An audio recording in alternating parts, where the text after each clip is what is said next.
So this is Charles Sumner. Whoa, wait, rewind. This is the most anti-slavery radical in the country. So the debate was whether Kansas should be a slave state or a free state.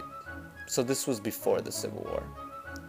In this speech, he pokes fun of this man, Andrew Butler. He makes fun of his speech problem and says that he has an ugly wife. This wife was supposed to represent slavery. Now, Sumner's speech was 5 hours long, so I don't think you want to hear it.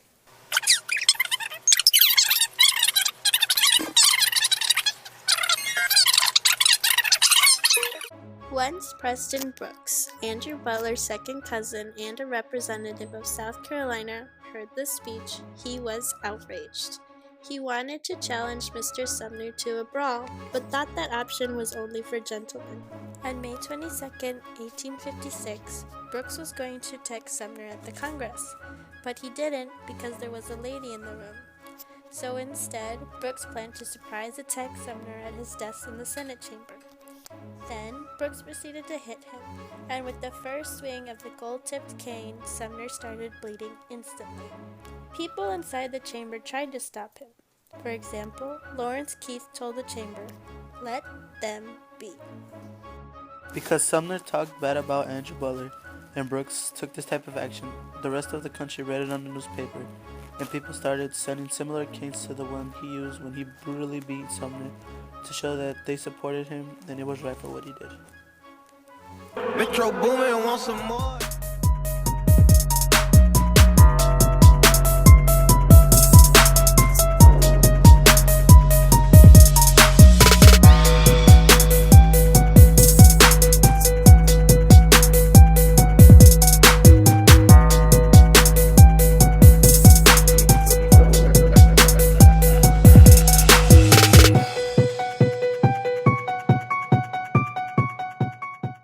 Charles Sumner's most powerful weapon was his words, and many people always anticipated what he had to say.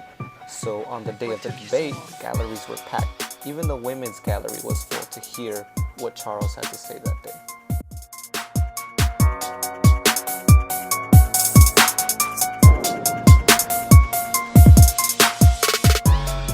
So was the caning anti-slavery or pro-slavery, and how far did it go?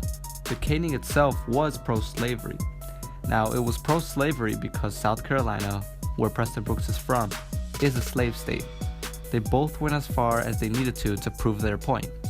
Charles Sumner went as far as to comparing slavery to a harlot, in other words, a prostitute. Brooks went as far as almost beating Charles Sumner to death for assaulting his family and his state.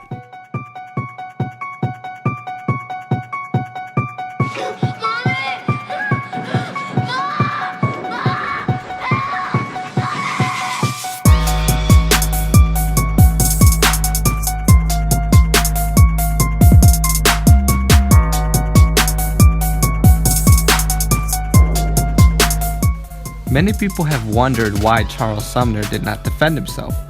Well, on the day of the attack, he wasn't paying attention to his surroundings because he was signing his speech with his head face down.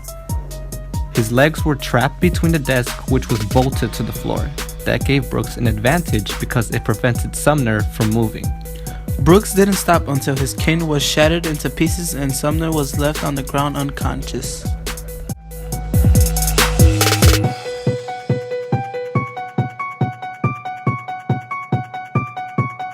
Stop! He's dead. Guys, not look at him. He's still breathing. Get away from him. Stop breathing. No! After the incident, Sumner suffered major injuries.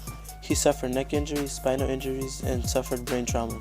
He goes to Europe for 3 years to recover. He gets surgery on his spine, but never fully recovered. As of Brooks, he was leaved a $300 fine. He returned back to his home state, South Carolina, to find approval of his action. Replacement canes were sent to Brooks from all over the South. This response outraged Northern moderates even more than the caning itself.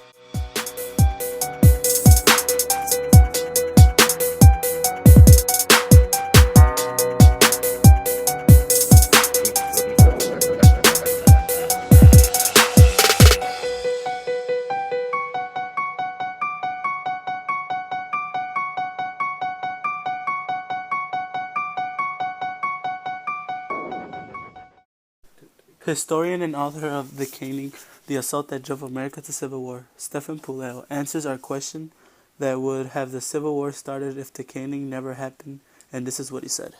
I get this question a lot. Would the Civil War have happened without the caning?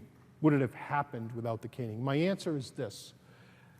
I'm not sure, but I am positive that it wouldn't have happened as quickly, even though it was 5 years.